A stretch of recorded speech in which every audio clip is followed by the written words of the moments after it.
Pau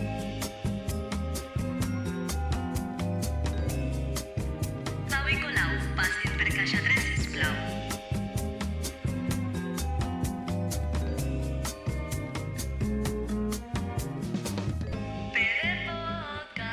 PD Podcast. Bon dia a tothom i benvinguts a PDQ. Au. Bueno, doncs podria ser PD Professor, no? PD Pirineu, o si no també PD Perfecte, Però sobretot, PD Podcast. avui hem portat a una convidada que ha estat també professora nostra i que tenim molt apreci, Bea. Moltes gràcies. Abans de començar el programa hem d'explicar qui som nosaltres. Nosaltres som el col·laborador i el Pau Vigaró, que som estudiants de Periodisme i Comunicació Audiovisual a la Universitat de Lleida i presentem PD Podcast. Què és, Pau, el PD Podcast? Bé, doncs PD Podcast és un podcast, com hem dit, un programa on tant el Colau com jo portarem a diferents persones, diferents àmbits i doncs, mitjançant una entrevista descobrirem una mica com són aquestes persones i vist des de dins com són les tasques i com es viu aquesta experiència que ens venen a explicar. És un programa que nosaltres vam començar a pensar fa més d'un any, que a l'hora de fer el TFG vam dir és el nostre moment, és un TFG, i és un projecte que ens agrada perquè podem fer una cosa que ens fa il·lusió i intentar aprovar una carrera. I és un projecte que a més ens agradaria poder continuar fora de la carrera. El programa va per seccions, ara les explicarem, i surt cada dilluns a 8:45 de la nit. Avui, com he dit, hem portat a Bea Gómez, que és professora de la Universitat de Lleida, ara mateix coordinadora de grau, era coordinadora de grau durant els nostres anys d'universitat i és actual cap d'estudis. Com estàs, Bea? Molt bé, però tinc una pregunta. Jo hauria d'estar mirant tota l'estona la meva càmera? No. Tu pots mirar on tu Jo vulguis. puc fer el que jo vulgui. Doncs molt bé, estic molt bé. Doncs he arribat al nostre final de l'etapa universitària. Alguns que ens estareu mirant estareu també a punt d'acabar-la, alguns a punt de començar-la i altres ja fa molts anys que la vau acabar. Avui, O l'esteu fent. O l'esteu fent. N'hi ha uns que l'estan fent. avui hem volgut parlar amb la Bea perquè a part de ser una estudiosa i una de les millors docents que hem tingut, per a res se nota que estem fent la pilota a una exprofe nostra, és, com hem dit, cap d'estudis de la universitat. I ara mateix vivim una època on els estudis universitaris se té la percepció de que tenen menys valor que potser fa uns anys. I estudis d'altres tipus, com de graus mitjans o superiors, estan guanyant pes. Com veuen des de la facultat aquest descens en el valor dels títols universitaris? O quin és el futur del periodisme? Com han dit, professora de periodisme. Quina és la societat on ens estan deixant les xarxes socials? O com és viure, estudiar i treballar en un país on tu n'ets originària? Crec que alguna vegada a Mètodes us explicava la diferència entre el que és quantitatiu i el que és qualitatiu. Al món tenim molt clar que tot allò que és quantitatiu és molt important i tot allò que té a veure amb números és molt important. I nosaltres, que ens dediquem a feines qualitatives, encara tenim aquesta percepció i el que fem és bombardejar l'audiència dient-li l'important que és tot això. No? I doncs el que fem constantment és a dir, parlar de gent que té molts diners, que és capaç de fer molts diners i que a més fer aquests diners amb tasques científiques. Se li dedica moltíssim temps a parlar i el preu que té al nostre món guanyar-te un premi en física no és el preu que té guanyar-te-la en literatura. I per què? Qui li ha dit a la gent que no val el mateix? En part, els mitjans de comunicació acaben de formar la gent i som nosaltres, des de l'altra banda, qui estem difonent aquesta imatge, qui l'estem distribuint cada dia. Ja sabeu que nosaltres no ens ocupem de crear aquesta realitat, no és la nostra responsabilitat, però difondre-la sí, reproduir-la, cultivar-la en l'audiència sí que és la nostra responsabilitat. I malauradament el que fem és que hem posat en un pedestal a la gent que es dedica a les ciències exactes. I la nostra feina cada dia la desmereixem més nosaltres mateixes, sobretot en el periodisme. Sí. Totalment. Clar, jo crec que també pot ser el fet que la premsa ara, la que més ressò té és la premsa rosa, la premsa amarillista, podríem dir. La premsa ràpida. Sí, jo crec que també pot ser, ho associem molt amb això, no? També pot ser que com a que no té valor. Jo crec que la premsa sensacionalista sempre ha jugat un rol molt important, però és veritat que allò, com deia el Colau, aquesta premsa ràpida que diem, és això de consumir i esborrar i ja no ni recordes el què, això és el que fa que la canalla cada vegada tingui més problemes d'atenció també. Vull dir, perquè és que no m'interessa, passo, no m'interessa, passo. I clar, ho vius com a una persona, que vull dir que com a audiència ho vius i dius això no m'interessa, i hi ha una gent allà darrere, com vosaltres, intentant fer contingut que enganxa aquella gent durant una bona estona d'entretenir-la i, perdona, tots són els primers 10-5 segons. Sí. I si no has agafat l'atenció allà, ja estàs. I estàs aquí fent contingut per això, doncs estem maleducant a l'audiència. Tot s'educa. El gust, el som, tot s'educa. I el gust, diguéssim, els gustos televisius, audiovisuals en general, també s'educa. I estem educant a la gent que faci un consum de consumir i llençar. I d'aquí també hi ha bastanta... No vull entrar molt en el tema perquè tampoc és el kit, però el tema de manifestacions, el tema de moltes fake news, venen per part de molt, sobretot en àmbit nacional i autonòmic, de polítics mateixos. És que estem donant a qualsevol persona, que pot ser algú que no sap, o algú que ho sap i ho fa servir, precisament, li estem donant un poder enorme, perquè li estem donant quantitats enormes de persones que el sentiran i reproduiran això. I aquelles persones no en tenen la culpa, no estic dient això. El que estic dient és que s'han de formar i que fins i tot persones que també s'han format en això, igual caiem. Vull dir, cauen igualment. I a més això, si també passa que hi ha un mitjà, perquè això sí que ha passat algun cop, un mitjà publica una notícia sense tenir negues fonts, un altre mitjà fa ressò de la notícia i se posen de font una d'altre mitjà. Clar. I dius, El Mundo diu aquesta cosa perquè ho ha escoltat al diari quin sigui, i aquest altre ho ha escoltat de l'ABC, que l'ABC ho ha escoltat del Mundo, i se fa un cicle. I fins i tot, en el cas que algú descobreixi el cicle i vulgui tirar de la corda i enmendar-ho tot, quanta gent es queda sense saber que tot allò que continua dient no era veritat? Clar. No, és... Clar, i doncs continua la gent repetint coses que dius, allò de si ho repeteixes 1000 vegades es farà veritat, no? Sí, Però és això, hem deixat en les mans de persones un enorme poder. Que això no vol dir que ja m'agradava el procés comunicatiu quan era un emissor i 1000 receptors. No, però això sí, jo vull una regulació per aquest emissor o aquesta emissora i ara ens hi trobem en un buit. Ara el problema és que no hi ha legislació per això. Això no està legislat. I doncs, clar, hem obert una porta molt gran, però, clar, obrir una porta té molts problemes. Sí. Vull dir... Clar, jo també, per exemple, tinc el cas Dolors Pneumàtics, la Dolors ma mare, de això ho he vist a TikTok, què ho sabies, no sé què. I clar, dic, però és que a TikTok qui t'està dient que allò és veritat? Ningú. I això ja no és un diari, ja és que la gent es creu ja, xarxes socials en si ja, que és una font verídica ja. Clar. I clar, aquí el periodisme ciutadà, també, no sé què opines, però jo crec que se li està donant també molta importància o molt valor que no se li hauria de donar, s'hauria de regular. A veure, vosaltres, no diré si 4, 5, 20, vull dir, és que no són tant els anys que es fas de formació. Oi que vau Jo soc una, ja ho sabeu perquè a classe m'ho havia sentit sempre, soc una fan de teories de la comunicació. Per què? Perquè és una assignatura que t'explica l'impacte que té la teva feina. I és absolutament boig donar-li tot aquest poder a una persona sense dir-li que té aquest poder. Mira, citaré la tieta de l'Spiderman, un gran poder comporta una gran responsabilitat. Clar, i la gent no està tenint aquesta responsabilitat, i el problema és aquest. I doncs, em trobo molt bé que la gent ara té formes de comunicar-se, que és més directe i tot això, però si tu no tens formació per això, mira, fas el que tu vols, i tornem al començament. Per què no té valor la nostra formació? Perquè qualsevol la fa i a qualsevol li creiem.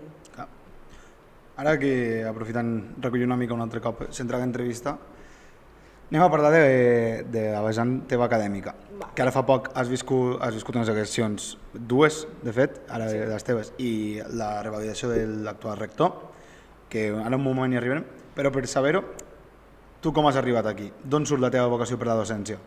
Vale, a veure, jo quan vaig acabar de fer l'institut, jo tenia claríssim que el meu somni, i ara riureu, jo em volia dedicar a dissenyar cotxes. Bueno. Sí, i tinc un fill que diu el mateix ara, tot i que no sap que, vull dir que no l'he dit mai que jo acabat. I jo vaig fer, abans de fer comunicació, però jo vaig començar enginyeria mecànica i la vaig fer paral·lelament a comunicació. Hòstia.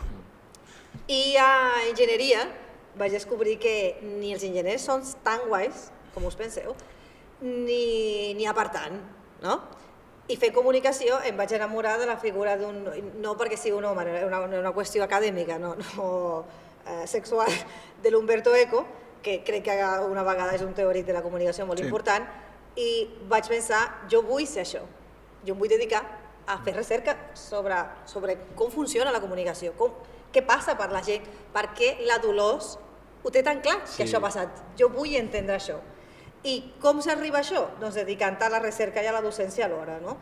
I va ser quan ho vaig tenir clar, vaig acabar totes dues, jo ja sabia que no faria res d'enginyeria, jo ja això ho tenia clar des del començament, des que un company... Un dia vam haver de fer una presentació a classe i era un grup de 5 persones. I jo era l'única dona, per cert, en una classe de 60 persones, n'hi havia 3 dones en tota la classe, això ja passa a les enginyeries, les dues noies no en parlaven mai, jo només tenia companys, no ho sé, això no ho sabré mai, és igual. I estava en un grup amb 4 nois, un es va desmaiar en la presentació oral, l'altre li va agafar una baixada de sucre, va haver de seure, i els altres, nerviosos d'allò, de que s'ho va dir. I a mi no em passava res, i jo vaig pensar, és que això és el que jo vull fer. Clar.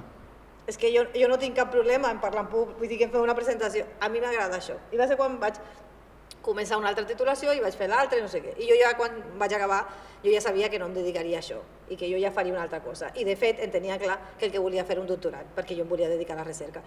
I clar, una ciutat petita, petita...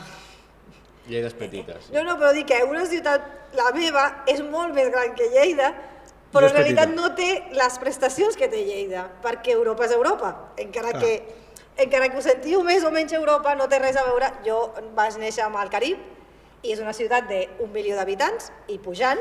Clar, és una ciutat... Perquè clar, penseu que les ciutats... Clar, la capital de Colòmbia, Bogotà, té més de 10 milions d'habitants i doncs clar, estem parlant de ciutats molt grans, però que en realitat no és comparable ni tan sols Cartagena d'Índia, que és preciosa, amb Lleida. És que no, ni per qualitat de vida ni per res. I allà, és que a Colòmbia no n'hi havia ni tan sols doctorats en comunicació quan jo vaig acabar i les opcions eren marxar. I com que tenia una germana que ja vivia a València i que se n'anava a mudar a Barcelona, doncs vaig acabar a Barcelona. Vaig venir a fer el doctorat a l'Autònoma i aquí ja va començar la meva, diguéssim, carrera com a docent. Sí. I aquest canvi cap a Barcelona, canviar de continent, canviar de tot, com va ser? És una cosa que... És una cosa que recomano a qualsevol ésser humà. L'altre dia veia un vídeo a TikTok d'un noi que deia com és viure fora de casa dels pares, no? I deia, por alguna extraña razón, tú pones la lavadora y no se tiende sola. I diu, clar, coses que descobrim, no? Doncs això ho multiplicat per 20. Tu saps quan la gent va a casa seva al cap de setmana i s'emporta un tàper de la seva mare? Sí, clar, tu no podies fer això. Jo no ho sé, perquè hauria d'agafar un avió també per anar-me'n. Clar, és això. Jo tinc 7.000 i pico quilòmetres per anar a buscar un tàper. Mai porto un tàper de la meva mare. Has de volar a l'Atlàntic, literalment. Clar, i doncs clar, allò es fa gran de cop.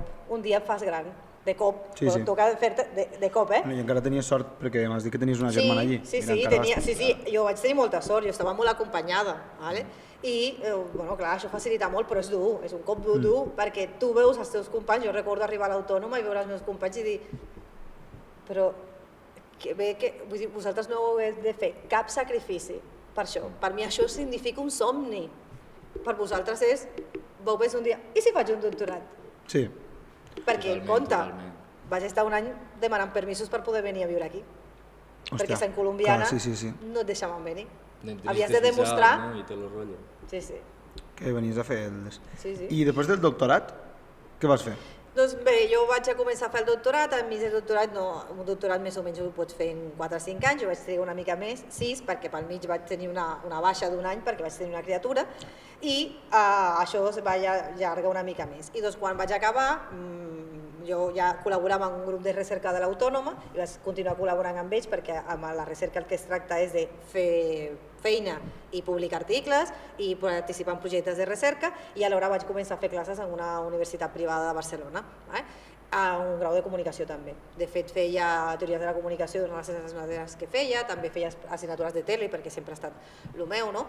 I estant allà em vaig plantejar, estant entre un grup de recerca de l'Autònoma i una uni privada, un alumne un dia en una universitat privada, això quedarà fatal, però em va dir: tu ets massa bona per estar en una universitat privada, tu hauries d'anar a la pública. Perquè clar, vull dir, i d'això quan tu dius, bueno, potser sí, no? I em vaig assabentar que sortia una plaça a Lleida i doncs vaig venir a provar, primer de visitant, professor visitant que es diu, i vaig venir, m'ho vaig passar molt bé, vaig conèixer la gent, em va agradar treballar aquí, i doncs després va sortir una plaça que es diu Serra Hunter, que és un programa, diuen, d'excel·lència docent, que és entre la universitat i una entitat col·laboradora de la Generalitat, i doncs aquí va sortir la meva plaça aquí a la universitat.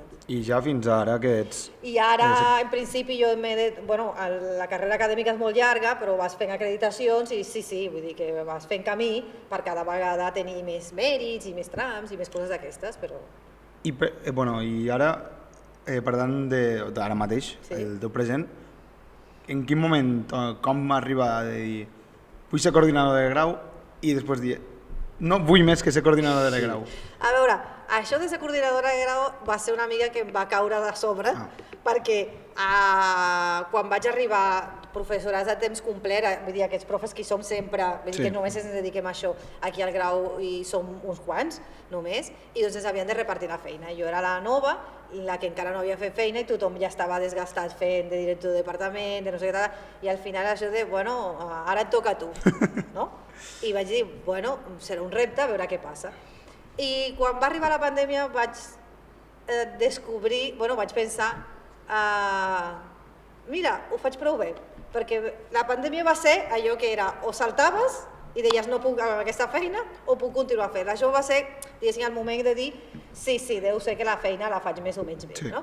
I no tenia més plans que aquests, però bé, em van començar a dir quan sortia l'equip anterior de presenta't de degana, que deia, però com vols que em presenti de degana, que acabo d'arribar, però que la gent que et coneix, els coordinadors, entre tots els coordinadors ens coneixem perquè fem unes comissions d'estudis i en aquestes comissions d'estudis ens coneixem i tal, doncs allà algú es va fixar, l'actual degana de la facultat, que era la cap d'estudis en aquell moment, es va fixar en com m'ho feia venir per coordinar un grau que té més de 300 persones i que són moltes persones i que a més són molts professors, són 350 persones, són 30 professors, i com ho feia per mantenir tot això més o menys en ordre.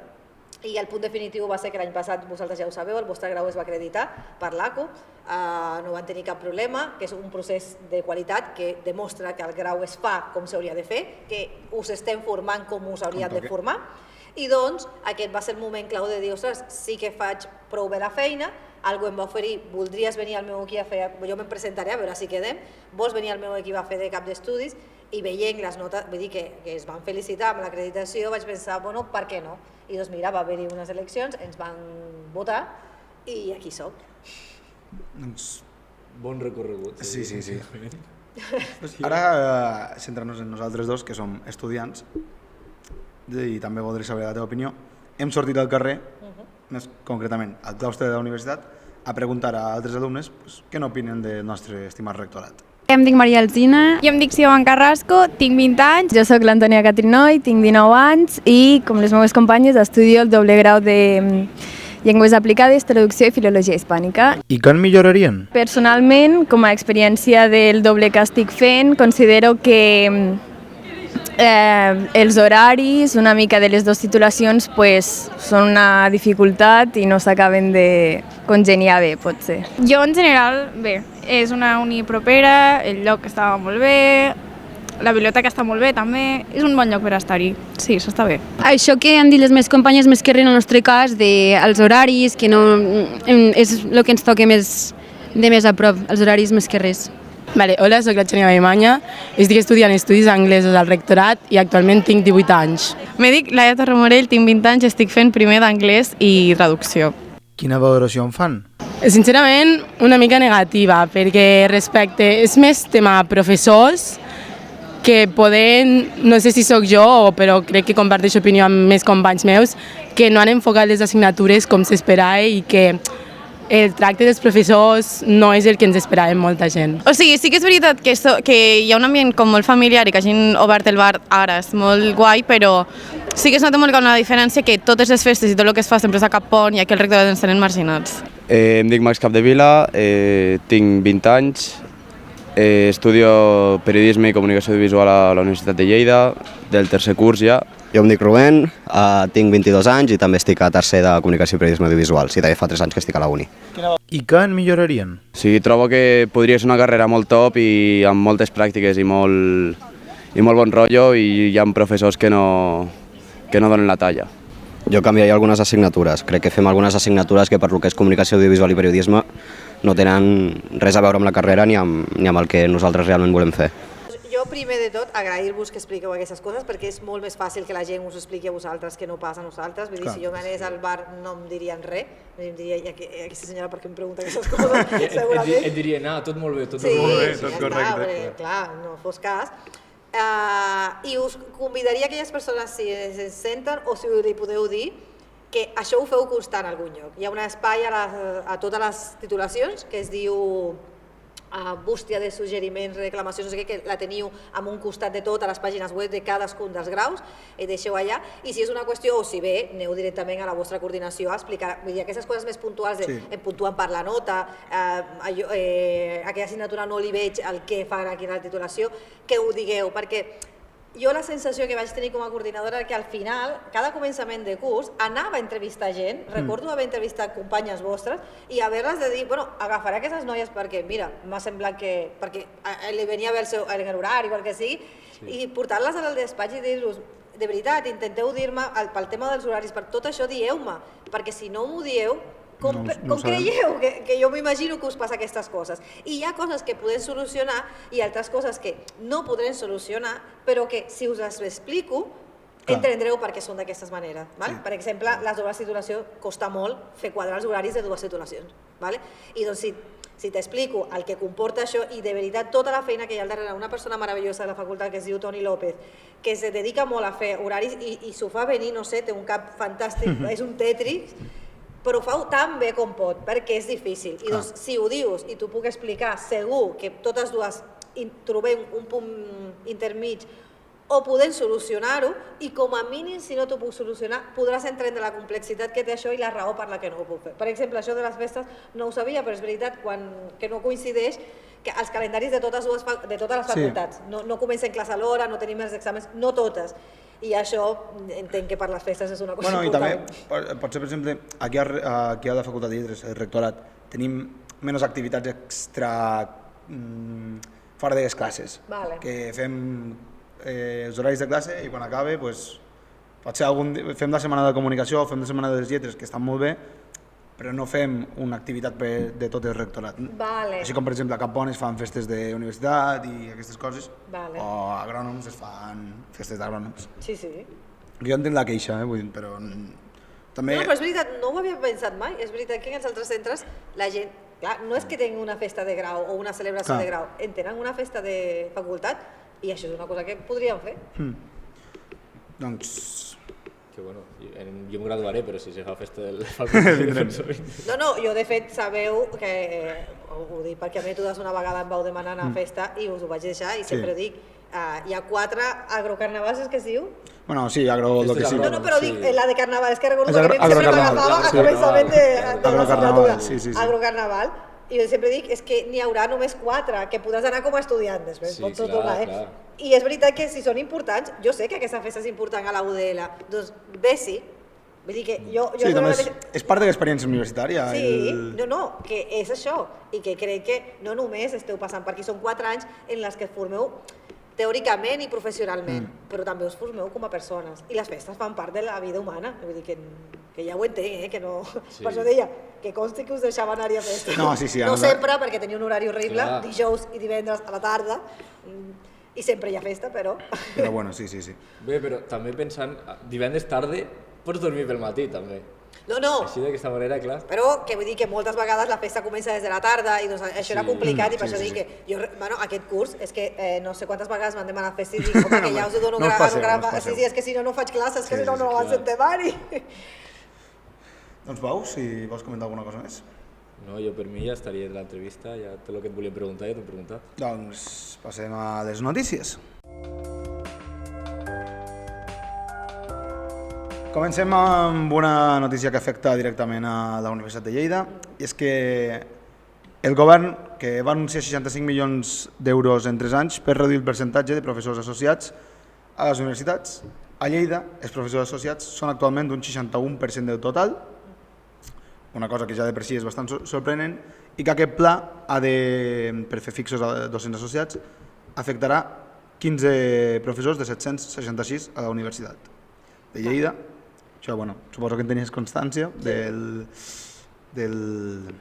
la cosa que ve, això, del pla que té el govern de la Generalitat. Com se gestiona aquesta part de professors associats i professors docents ja fixes? A temps complet, vale. Sí. A veure, digues. Perquè sí que veig els avantatges que té un professor associat, que són evidents, algú que està treballant en el sector que estàs estudiant, està molt bé, però un 61% és molt. Sí, és molt. Ara bé, també s'ha de dir que, clar, les dades, no us penseu que hi ha unis amb el 10, eh? No, evidentment. M'imagino. Ni amb el 20, ni amb el 30. És el que vull dir, que això és una cosa, vull dir que ara ha entrat en, diguéssim, en funcionament un nou Real Decret que és d'Espanya, no és Catalunya només, en el que efectivament a les universitats el 51% del professorat ha d'estar consolidat i ha de ser a temps complet. Això vol dir que ja saben que, clar, si jo me monto un plan perquè vull arribar al 51 és perquè sé que gairebé ningú arriba, no? I doncs per això dic que la situació no dic que no sigui dramàtica, però dic que perquè us poseu un context, veieu d'on venim, vull dir que no hi ha unis amb un 10. Ara bé, el que, com sempre, crec que les coses es volen precipitar molt i això de baixar-ho tant, potser no ho aconseguirem amb el termini que volen. També és cert, com diu el Colau, que és que ja sé que no es pot anar al detall i analitzar cada cas, però és que hi ha titulacions en les que són fonamentals, i potser nosaltres no. I potser s'hauria de valorar aquest tipus de cosa, perquè sí que és veritat que el que no volem, i totes ho tenim clar, el que no volem són falses associats. Persones que, com que no surt una plaça perquè estigui consolidada a la universitat, acaben fent d'associats. Això no ho volem i això ho tenim clar, però és que vosaltres heu passat per les mans de moltes persones que sabeu que realment estan treballant als mitjans. I persones que, per exemple, en el nostre cas, són professors que són molt bons en el nostre cas. Un professor que està treballant a la tele o a la ràdio de veritat, és que no té res a veure amb algú que te pugui explicar la història de la ràdio que va començar. Clar, i per això també diem, sí que volem, vull dir, si tinguéssim nosaltres, com a mínim puc parlar del grau, que sí que conec tot el seu professorat, si tinguéssim un munt de gent que dius, bueno, està aquí en aquesta situació perquè no surten places, això ho entendria com un problema i ja sé que les dades no ens acompanyen, però el cert és que les persones que tenim és perquè treballen a mitjans i perquè es venen bé, perquè tenen això que jo no tinc ni idea de com es fa això. I per què volen que una persona que no ho sàpiga us ho expliqui? Quin sentit té? És a dir, ja trobo que de vegades hi ha una contradicció entre que cada vegada volem estudis més professionalitzadors, aquesta paraula que agrada tant, però alhora volem uns profes que la nostra professió és estudiar. Jo no vaig a fer produccions audiovisuals. I doncs, clar, si omplim d'això, un 51 sembla raonable, doncs serà meitat i meitat. Però baixar molt més d'aquí, no sé, depenent de quines assignatures o aquesta figura del falso social, clar que ha de deixar d'existir, perquè s'ha d'estabilitzar aquesta gent, ha de cobrar un sou digne, ha de tenir uns horaris dignes, tot això està molt bé. Però és veritat que potser hi ha alguns graus patiran perquè haurem de fer servir una figura que no és l'idònia perquè us expliqui com fer ràdio, com fer tele, com fer documentals, com fer moltes coses que millor una persona que treballa a la indústria. Totalment. Que això en el cas pot ser no menyspreant, evidentment, no vull que sembli això, però una filologia, que ho estàvem parlant abans, potser no és tan necessari tenir algú associat. Clar, jo per això dic, no ho vull Hauria ara valorar-ho jo. Hauria de ser... Sí, entenc que el... No ho puc entrar jo a valorar, però dic que sí que és veritat que la diferència entre les titulacions és molt gran. Hi haurà unes en les que caldrà molt i altres en les que potser no cal tant. No? Una doble de física i matemàtiques, la de l'autònoma, aquesta que té una nota de tal impronunciable. No sé exactament què fa, però potser d'associats no necessiten tant. És una gent que fa física i matemàtiques pures. Sí. El que volen fer és recerca teòrica, pot ser una part important de la seva vida. I doncs, no passa res si no en tens tants de professors associats, però hi ha altres feines més professionalitzadores, per això que sortim de la uni i després no sabem fer les coses. És que la teoria, no tot és teoria. Clar, és que però això. Home, titulacions com, per exemple, educació, jo trobo molt necessari, no? Sí, és que hi ha unes que molt i altres que potser no tant. O una altra que és un punt intermig, però que el nivell de pràctiques, el nivell de sortir al carrer i veure què passa, no és tan necessari com unes com a les altres. Totalment. I doncs l'altra notícia que porto d'avui no és una notícia que hagi sortit avui, evidentment. És una situació que s'ha vingut, que ve de fa unes setmanes, potser ja uns mesos, i coneixeu la teoria dels chemtrails? No. Bueno, s'ha fet viral, és una teoria, ara ho explicaré, és una teoria conspiranoica i que se va fent viral cada tant. I aquesta cosa que es fumiguen. Vale. És que pel nom sonava però no arribava. S'ha tornat a fer viral aquest cop dient que ens fumiguen i per culpa dels chemtrails hi ha sequera. Vale, com el Covid, no és que recordo que el Covid és el mateix. I ara, però la sequera, vull dir, perdona la ignorància, però clar, el Covid era, vull dir que ho estaven exprenent com una malaltia, no? Però la sequera exactament com... Ara és que amb els chemtrails fan que no plogui. No sé com, perquè els conspiranoics fan una cosa que és molt bona, és dir, això és culpa de que ens estan fumigant i quan els hi preguntes com, el govern que ens està controlant. Bueno, explicaré una mica per això. Els conspiranoics tenen una habilitat molt bona de poder justificar lo injustificable. Sempre. Ja porten, sí, això anava a dir, porten tota la vida fent-lo. Des de la que com es diu, lo del terraplanisme. Sí. Bueno, hi havia una convenció fa poc a Barcelona del terraplanisme, ho vau veure, oi? No m'estranya. No ho vaig veure. No, sí, l'any passat. I plena que estava. I clar, i encara avui... És veritat, sí, és veritat, ara m'he recordat. Bueno, doncs, perquè els que no sabin de què estem parlant, la teoria conspirativa del chemtrails planteja la creença de que el fum que deixen els avions, que en realitat no és fum, és aigua condensada, ens està fumigant. Ens està tirant algunes coses a sobre, està fent que no plogui, depèn de qui preguntis fan una cosa o una altra. Això són agents químics o biològics, cosa en la qual cosa tampoc s'hi posen d'acord, depèn del moment són una cosa o l'altra, i és, evidentment, el govern socialista venezolano bolchevique és el que ens està... República Bananera, no sé quantes coses més. El Perro Sánchez és el que ens està fumigant. Per què? Abans era que ens havia tirat el Covid a sobre. Als Estats Units la més famosa és el control mental. Aquí a Espanya encara no ha arribat. I ara és que se pot modificar el clima i que, per tant, hi ha sequera per culpa de que no deixem que plogui. De fet, ara he recordat un vídeo que va sortir d'un ciclista que diu: ahora vienen las elecciones y mirad cómo ya no nos fumigan. Vale. Bueno, evidentment, tots els estudis científics que s'han fet han demostrat que no fa res, no cal dir-ho, però per si de cas, i que és això, que són vapors d'aigua normals que fan el mateix, que són motors que estan molt calents i el mateix, les partícules d'aigua que hi ha a l'aire se fan vapor i ja està, no n'hi ha més. Bueno, ja hem deixat una mica veure quina opinió tenim sobre el tema.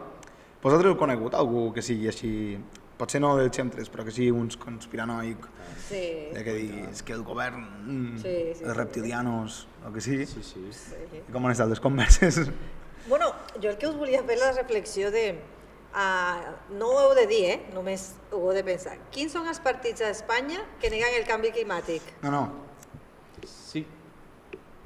I qui hi ha al darrere, i precisament són els mateixos que és que Pedro Sánchez no es fumiga. Sí, Blanco y en botella. Sí.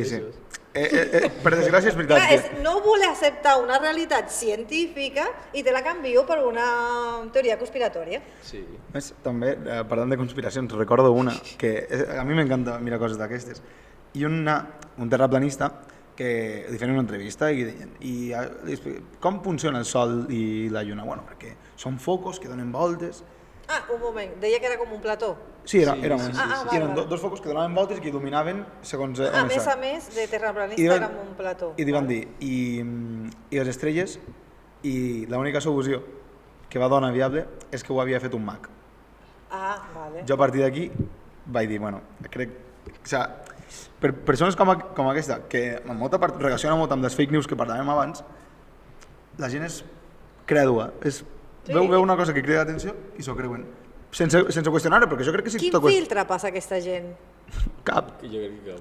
Clar, i ara tenen una porta oberta 24 hores. Però és que jo crec que si tu te qüestiones, si tu dius, a veure, el foco, jo que sé, encara pots arribar a explicar-ho d'alguna manera, és igual. Però dir que una explicació d'una cosa és que ho ha fet, és màgia, jo crec que aquí ja... Bueno, quanta gent no creu que tot ho ha fet un ésser superior a nosaltres? I aquí encara, jo ho entenc. Jo no crec en Déu. Però això, mira, ho entenc.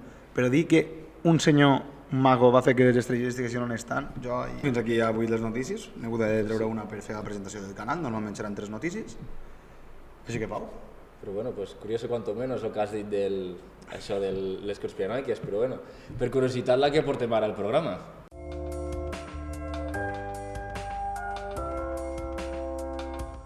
Bé, doncs, per la curiositat que portaré jo aquesta setmana, ja que estem així en un àmbit prou acadèmic i prou universitari, doncs t'he portat, si t'has fet algun cop, la pregunta de quina és la universitat més perillosa del món? Perillosa? Perillosa.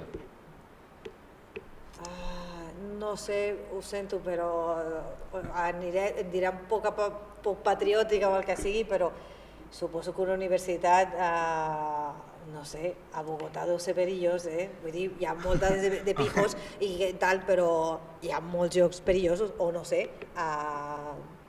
en Afganistan o en un joc així, m'imagino els jocs més perillosos del món. Has anat lluny. A la primera t'has apropat més. Bueno, clar, és que no, allà vull dir, si te'n vas abans Colòmbia o ara Mèxic, tindràs molts números. I ara bé, per un conflicte així obert, ara podria dir Kabul o podria dir Kiev o on sigui, on hi hagi un... Bueno, clar, que si ets dona, per exemple, a Mèxic, ho tens bastant negre. Mira, parlant de Mèxic, segons diferents mitjans com l'Economista, Newsweek o Plumas Libres, que és un mitjà de Mèxic, coincideixen en que el centre universitari més perillós és la Universitat de Veracruz, de Mèxic. I per què? Doncs, primer, el Daily Mail l'ha qualificat com la més perillosa del món després d'una sèrie de desaparicions, segrestos, pallisses, epidèmies de dengue i també, perdó per la pronunciació, però del chikungunya, sí. Que és una malaltia que també te l'empeguen els mosquits, també. I tot això, doncs, és més que res, també, per exemple, hi ha un fet molt heavy, que és el que va passar el 2015, que va haver un atac violent de 10 homes encaputxats i armats amb bats de béisbol i matxetes, doncs van irrompre en una festa del campus i 8 persones van resultar ferides i, per sort, no hi ha cap mort. Però pel que fa a segrestos, es veu que la Universitat Mexicana a l'any pateix desaparicions de dos alumnes a l'any, o inclús docents desapareixen de la institució també. I segons el Daily Mail, aquest tipus de segrestos són freqüents a l'entorn i en menys d'un any han arribat inclús a desaparèixer 20 persones. És que, a veure, la universitat és una institució més de la societat i doncs pots anar a pensar en societats que malauradament visquin situacions de molta violència i doncs clar, te'n vas a... Ara bé, que sabem que no són les persones, que són un negoci que hi ha al darrere i que tots sabem que té nom i cognom i tot això, sí, també, i que aquesta gent l'està patint ara, com jo mateix, i per això dic, no és una qüestió de xenofòbia ni molt menys, jo vinc d'un país en el que, clar, és que havies de ser tonto per provar les drogues, perquè tens un país destruït per la droga. A veure qui era el que anava... Vull dir, aquí a la gent li pot semblar molt guai o enrotllat fumar-se un porro. Jo vinc d'un lloc en què això no... Vull dir, és que no, per què? perquè és que tens un país, és que ho vius cada dia i dius, jo acabaré així? No. És que és la lliçó, vull dir, és una lliçó molt forta que aprens a la vida i per això és que no hi ha cosa que s'allunyi més d'això, perquè veus això, casa teva, la teva societat, bueno, així. Sí, clar. Bé, també doncs, això que hi ha rescats que giren al voltant d'uns 55.000 euros al canvi de moneda, inclús que hi ha desaparicions que ja les han descartat i que no han tornat a aparèixer, també. I és el que el govern central, doncs, que ha augmentat les estadístiques de les desaparicions any rere any i ha hagut poques garanties de que la violència es redueixi, però tampoc ha arribat a implementar moltes mesures, perquè doncs, és el que es troben. Ja, és que jo suposo, espero no fer-ho mai, gestionar un país amb un conflicte com aquest és que és molt difícil i bàsicament és, clar, ja no es tracta d'una guerra civil, d'un conflicte entre dos bàndols, no, és un negoci que ha trobat un camí allà i que és un negoci que destrueix tot al seu voltant, perquè les drogues destrueix tot al voltant, amb persones que ho pateixen, amb persones que negocien amb, bueno, és que tot, i a més, la de gent que fas mal perquè corromps, vull dir, perquè no cal que siguis consumidor, no cal que la negocis tu, però sí que hagis rebut el que sigui un benefici per fer la vista grossa. O famílies, amics, inclús. Danys col·laterals, efectivament. Tot el que hi ha... És que és molt complex. Clar, t'anava a preguntar també una mica què opines d'això, ja m'ho has respost. I també t'anava a dir que tu, si et trobessis en un cas similar ja com a docent, com creus que reaccionaries? Amb arribar a classe i que et diguessin, hòstia, tal persona s'ha aparegut. Clar, no. Per fer-vos sincera, una de les raons per les que migres és per no trobar-te això. Clar.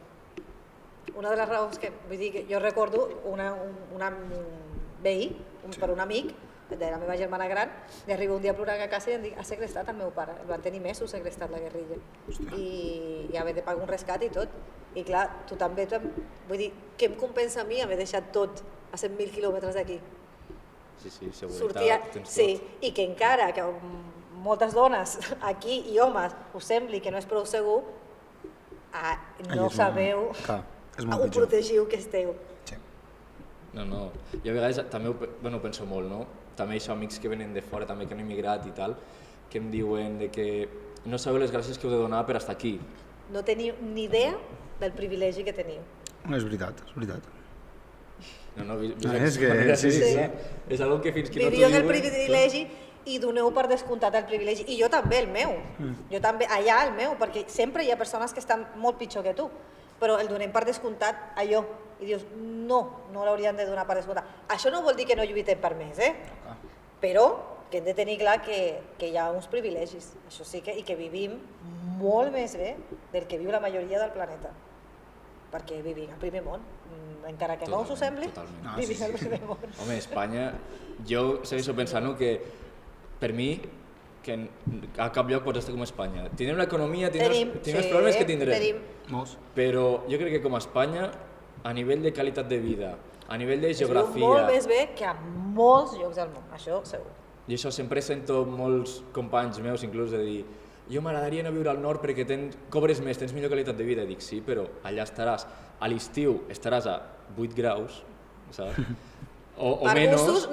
Per gustos els colors, és evident. Totalment. Però que a la vida, i això m'agrada que ho hagis dit, a la vida no tot és quan cobres. Sí, clar. Hi ha moltes més coses. Hi ha aproximar-se a la gent, la relació familiar, el contacte humà, que, bueno, al nord no n'hi ha tant.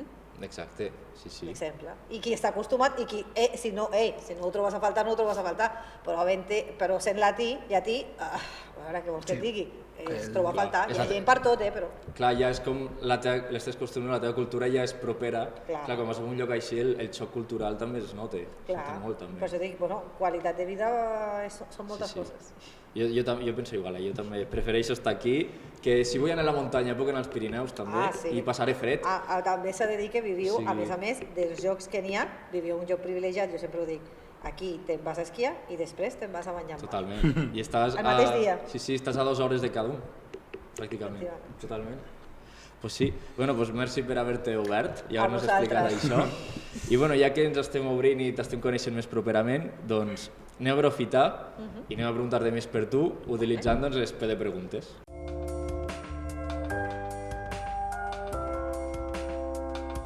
Doncs bé, les P de preguntes d'aquesta setmana, primer t'explicaré una mica què són les P de preguntes. Doncs el Colau i jo ens preparem una secció personal per cada convidat. Vale. I així una mica doncs, per conèixer més a la persona, i tant pel que fa professional com per la seva vida una mica personal. Vale. I aquest cop t'hem portat doncs, un quiz d'estudiant. Bàsicament el que farem és fer-te un petit repàs de la teva vida estudiant i preguntar-te una mica per cada etapa que vas passar. Per exemple, començaríem amb els parvularis. Tu vas anar a la guarderia primer de tot? No. Vas estar a casa? No, vas estar a casa, sí. Doncs tu, per exemple, recordes la teva mare o el teu pare jugant a casa, clar, quan ets molt petita? Tens algun record? Amb la meva mare sí.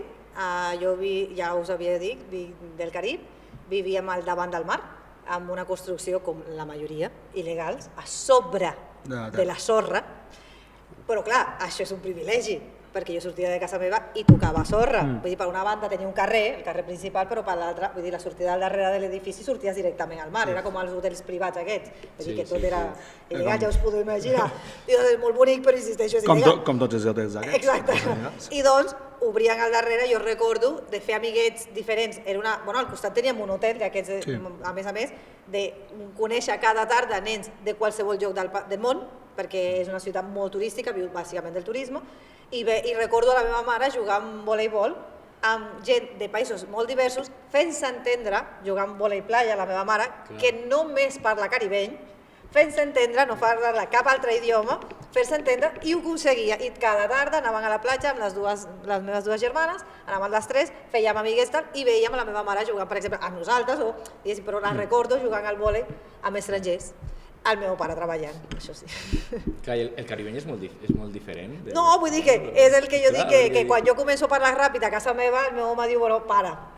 Però, a veure, és igual, és castellà, el que passa que tinc moltes paraules inventades. Sí, perquè literalment són inventades, no costen enlloc, vull dir que... Bueno, és un invent del govern. Sí, també. Però bueno, seguirem amb una mica el que era la primària, al col·le. Sí. Aquí, etapa una mica borrosa per molta gent, per mi, per exemple. I també hi ha gent que ho té bastant fosc, que és una etapa oscura. Per tu, com la recordes? No, jo tinc un bon record de la primària. També he de dir que era una nena... Bueno, sempre ha estat una ampollona, ho he de reconèixer. No em fas pinta, no? Però era la nena estressada per tenir bones notes i tot això. I no, us recordo que m'ho vaig passar molt bé. A la primària m'ho vaig passar molt bé. Tinc un bon record, Mantens algun amiguet de la primària? Sí, de fet, les meves 5 millors amigues, encara tenim un grup que, no sé si us sona, un grup d'una boy band, que es deia Backstreet Boys. Sí, clar. Bueno, nosaltres, clar, jo tenia 15 anys, ho he de dir, jo moria per Kevin, dels Backstreet Boys, i doncs en tenim un grup que es diu les Backstreet Girls, i som allà a les 5, des de la primària fins ara. Hòstia, no, això està guai.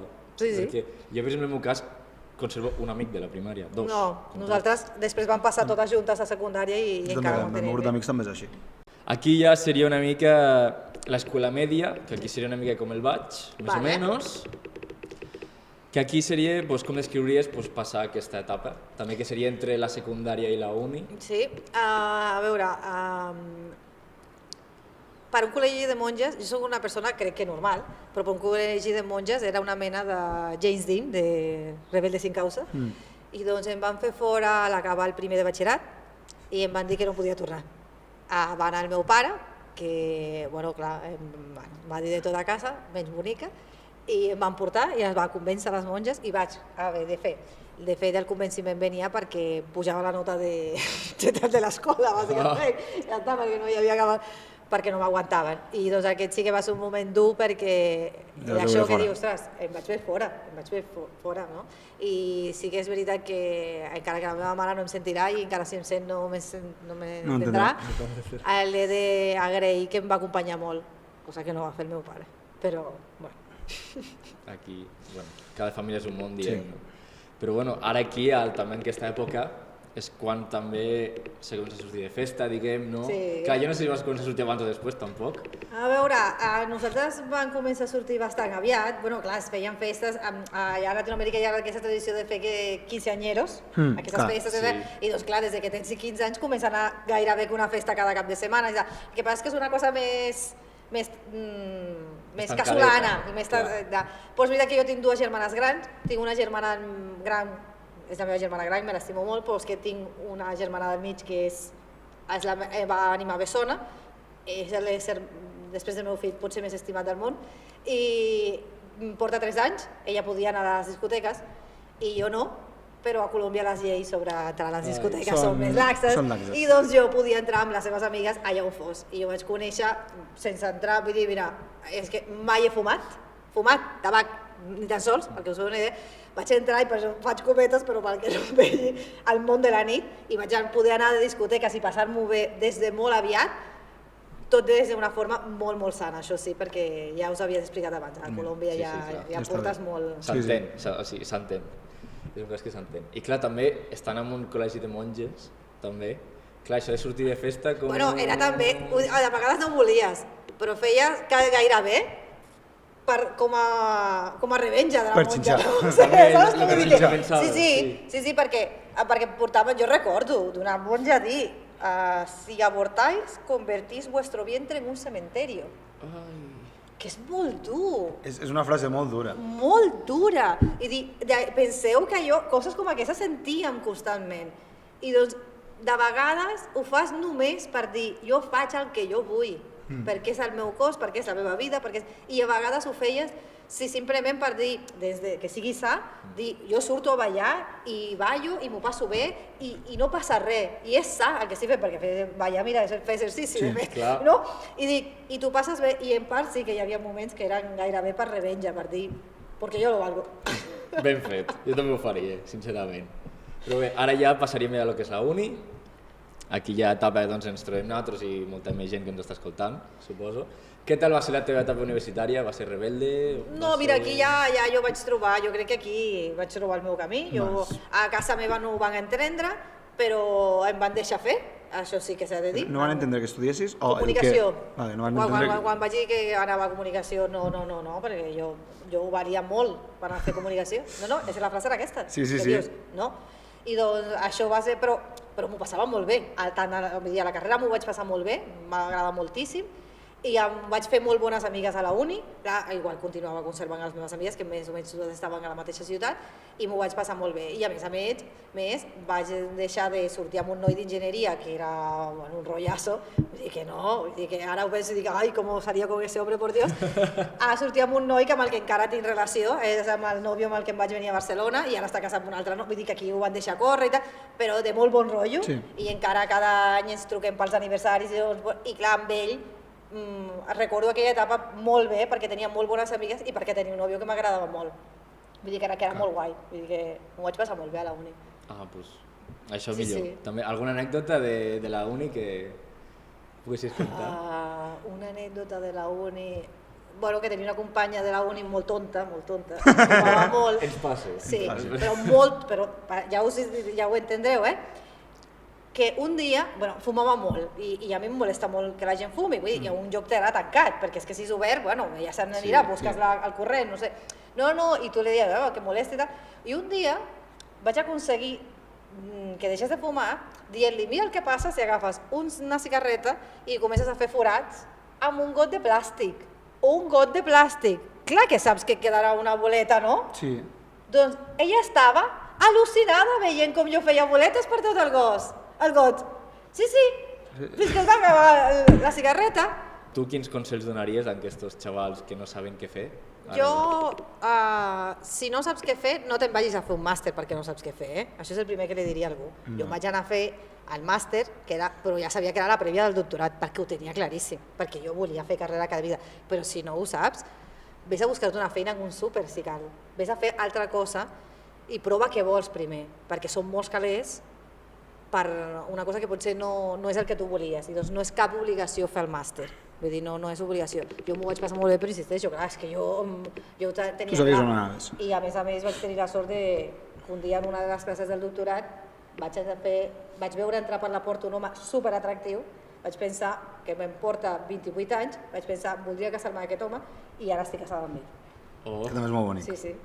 Això totalment, totalment. Això és, vull dir, a mi al doctorat em va portar un marit amb un fill. Sembla de pel·lícula, sincerament, sembla de Sí, pel·lícula. sembla de pel·lícula. La meva vida real és una mica com a, sempre ho dic, com a Modern Family, però sí. M'ho imagino. Tinc una fillastra de la meva edat, tinc una altra de 26, una altra de 24, un fill de 13, i sí, tots plegats fent una combinació Una família divertida. molt divertida. Sí. Pues bueno, moltes gràcies per participar A vosaltres, de en veritat. aquest qüestionari. I ara ja per acabar, ja que estem preguntant-te, tu quan fas l'aniversari? El 12 de juny. 12 de juny, vamos, que Géminis. tu ets Géminis. Sí. Vale, t'ho dic més que res perquè ara doncs, seguirem amb l'horòscopo, Molt bé. que és la següent secció que portem, doncs, i per acabar ja el podcast. Molt bé.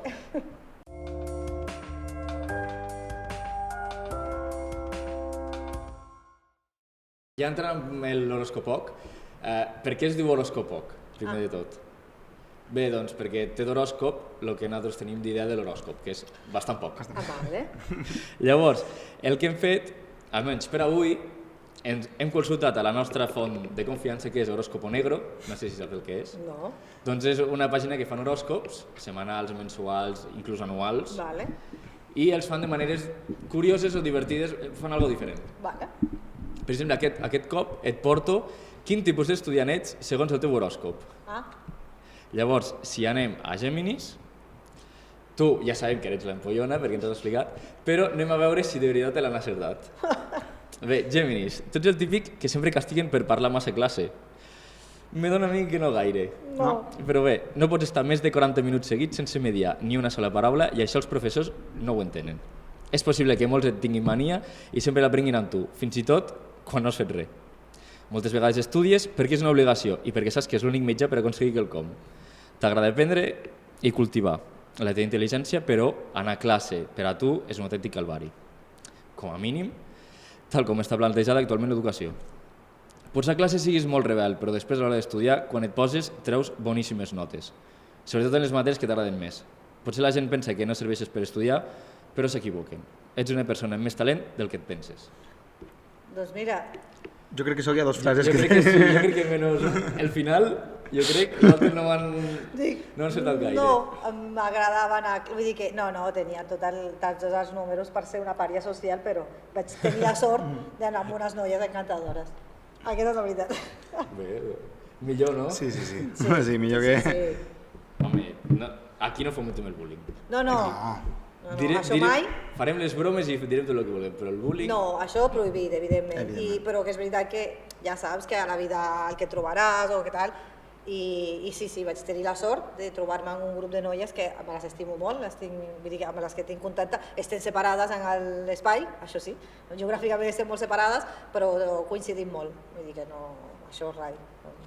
Doncs fins aquí el programa d'avui. Sí, moltes gràcies. A vosaltres per convidar-me. Aquest primer episodi ha estat una mica prova pilot, però esperem que hagi agradat. Totalment. Bé, has estat còmode? T'has Sí. sentit Sí, molt bé, molt bé. alguna cosa que t'agradaria dir, que t'hagis deixat pensant, alguna cosa, reflexió? Els de mètodes estudieu molt per l'examen del 5 de juny. Feu-li cas, Feu-li cas, que nosaltres ja ho hem passat. També, potser no és el cas de tothom, ja ens ho direu, però considero que nosaltres hem tingut, a part de bons professors, hem tingut sort de tenir una coordinadora de grau propera. Totalment. Perquè jo tinc algun amic de que no han vist mai el seu coordinador de grau. No l'han vist mai? No l'han vist mai. Sí, totalment. I clar, I mira que vosaltres em vau veure menys del que me podia haver arribat a veure perquè era en pandèmia. Vam tenir molta pressió. No, però que dic que Sí, és veritat, és una veritat. promoció que ni va passar per el Covid, clar que veia més. Per exemple, que teníem més contacte, però clar, vosaltres el contacte al començament va ser, jo crec que a la vostra jornada de portes obertes d'entrada no vaig poder anar-hi. A primer? A primer Ah, sí. no, a No, sí, primer a primer sí. sí. A primer sí, clar, perquè vosaltres... Ens Clar, va agafar a la el gent segon. que ara està a tercer, per exemple, No, sí que no la vaig arribar a conèixer fins ara. Vull dir, per correus i tot això, però Però clar. personalment no la vaig Sí, poder. só sabíem que eres la que envia correus de tant en tant explicant Sí, coses. totalment. La Clar. teva qui és aquesta Bea? Ja. Que sí. Bueno, jo sempre quan arribo a classe sempre ho dic. Sí. Sabeu aquella persona que us fa missatges que comencen benvolguts o bon dia, estimades i estimats? Soc jo. Ara aquesta feina que toca el Guillem. Doncs moltes gràcies un altre cop per haver De veritat, a vingut. vosaltres. Pau, vols dir I alguna bé, cosa? doncs res més a añadir, sol fa falta doncs, que ens seguiu a les xarxes socials, estigueu pendents als pròxims capítols i doncs no res, ens veiem la setmana que ve. Les recordem que a Instagram i a TikTok són @pdpodcast /oficial i a YouTube i a Spotify @pdpodcast. No anem més. I fins aquí. I fins la setmana que ve.